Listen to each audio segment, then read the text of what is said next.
दलहरूले प्रत्यक्षमा 50% महिलालाई उठाउनै पर्छ। महिला, दलित, यौनिक अल्पसंख्यकको अधिकार चाहिँ सुनिश्चित हुनुपर्छ। श्रमिक महिलाहरूले काम गरेकै ठाउँबाट भोट हाल्न पाउनुपर्छ।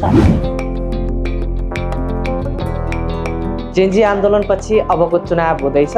प्रतिनिधि सभा विघटन भएर अहिले हुन लागिरहेको यो चुनावमा युवा तथा जेन्जी सीमान्तकृत वर्गको चाहिँ आवाज समेटिनुपर्छ। फिमेलको रिप्रेजेन्टेसन, अझ युवाको रिप्रेजेन्टेसन अनि दलितको रिप्रेजेन्टेसन, योहरू चाहिँ रियली नेसेसरी छ। मार्जिनलाइज पिपलको रिप्रेजेन्टेसन चाहिँ, त्यही भएर यो पालिको इलेक्सनमा चाहिँ I really expect inclusive candidacy आओस्। हामीलाई अप्सन पनि इन्क्लुसिभबाट होस्, सबैजना एउटै मेल बाहुनबाट मात्र चुज गर्न नपरोस्। महिला अधिकार चाहिँ 33% होइन 50% बराबर हुनुपर्छ। आदिवासी जनजाति महिलाहरू होलान्, दलित महिलाहरू होलान्, अपाङ्गता भएका महिलाहरू होलान्, एलजिबिटीआईको समुदायबाट पनि होला, यौनिक तथा लैङ्गिक अल्पसंख्यक समुदायबाट हुनुहुन्छ होला, उहाँहरूको पनि समान प्रतिनिधित्व हुनुपर्छ। बाल दुर्व्यवहार, यौनजन्य हिंसाका दोषी, बलात्कारका दोषी, भ्रष्टाचारमा दोषी ठहरिएका मान्छेहरूलाई कानुनै बनाएर पूर्ण रूपमा यो निर्वाचनमा सहभागी हुनबाट वञ्चित गरिनुपर्दछ। प्रतिनिधि सभाको इलेक्सन हुने कुरा आइराख्दाखेरि चाहिँ समानुपातिक तर्फ चाहिँ एकजना उम्मेदवारले एकचोटि मात्रै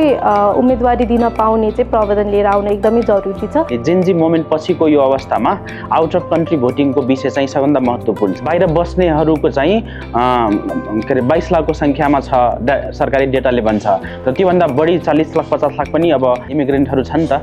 त्यत्रो सङ्ख्यामा रहेको नेपालीले यदि मत दियो भने यहाँको चाहिँ डाइनामिक पोलिटिक्स चेन्ज हुन सक्छ। सबैजना चाहिँ फाइनेन्सियली भन्ने बित्तिकै ल इलेक्सनमा जान्छु भने अफोर्ड गर्न सक्नुहुन्छ भन्ने हुँदैन। म कार्यव्यस्तताको कारणले गर्दा भोट हाल्न जान पाउँदिनँ, म यतैबाट नै आउट अफ डिस्ट्रिक्ट भोटिङ गर्न चाहन्छु भनेर आफ्नो इनरोलमेन्ट गरेर यदि भोट गर्न पाउने अवसर हुने हो भने यो पालिको प्रतिनिधि सभामा जुन हाम्रो आउटकम हुनेछ इलेक्सनको, त्यो चाहिँ पहिलाको भन्दा धेरै नै राम्रो हुनेछ। र जुन हाम्रो राइट टु भोट छ, संविधानले नै दिएको अधिकार, त्यो पनि राम्रोसँग सबै नागरिकले चाहिँ एक्सर्साइज गर्न पाउनेछन्। त्यसरी हामीलाई हाम्रो लिडर चुज गर्ने अप्सन हुन्छ होइन, त्यसरी नै दिएको लिडर, बिकज लिमिटेड अप्सन्स त लिमिटेड हुन्छ। अनि त्यो लिमिटेड अप्सन्समा पनि मलाई कोही पनि मन पर्दैन भने चाहिँ मलाई कोही पनि चुज गर्न मन छैन भन्ने अप्सन चाहिँ हुनुपर्छ। अनि नेपालको सन्दर्भमा पनि द्याट इज नेसेसरी, बिकज अहिले जुन हिसाबले राजनीतिमा जसरी पनि इभेन्ट्सहरू भइरहेको छ त्यो हेरी चाहिँ मलाई कोही मान्छे मन पर्दैन भने नन अफ अब लगाउने पनि मसँग अप्सन हुनुपर्छ। चुनावको सिलसिलामा आक्षेपहरू लगाउने महिला, दलित होइन, अल्पसंख्यक, पिछडिएका वर्गहरू अथवा दूरदराजको मान्छेलाई चाहिँ त्यसको नियन्त्रणको लागि चाहिँ एउटा नीति नै हुनुपर्छ, एउटा कानुन पनि बन्नुपर्छ। जसले चुनावमा खर्च गर्छ उसले भ्रष्टाचार गर्छ, जसले पैसा तिर्न सक्छ त्यही मान्छेले क्यान्डिडेसी पाउने चलन। त्यही भएर चुनाव खर्च नियन्त्रण एकदम जरुरी छ। त्यसले चाहिँ एउटा चुनावको माहौल पनि सन्तुलित बनाउँछ, भ्रष्टाचार मुक्त बनाउँछ र जो स्वतन्त्र हुनुहुन्छ, जो अलिकति क्यापेबल छ, उहाँलाई जित्न मद्दत पनि गर्छ र भ्रष्टाचार नियन्त्रणमा पनि यसले भूमिका खेल्छ। महिला, अल्पसंख्यक र सीमान्तकृत समुदायहरू, दलित समुदायको लागि विशेषतः यो धरौटी रकम चाहिँ एकदमै महँगो भएर जान्छ। थुप्रै महिलाहरू, सीमान्तकृत समुदायहरू उठ्न सकेको छैन।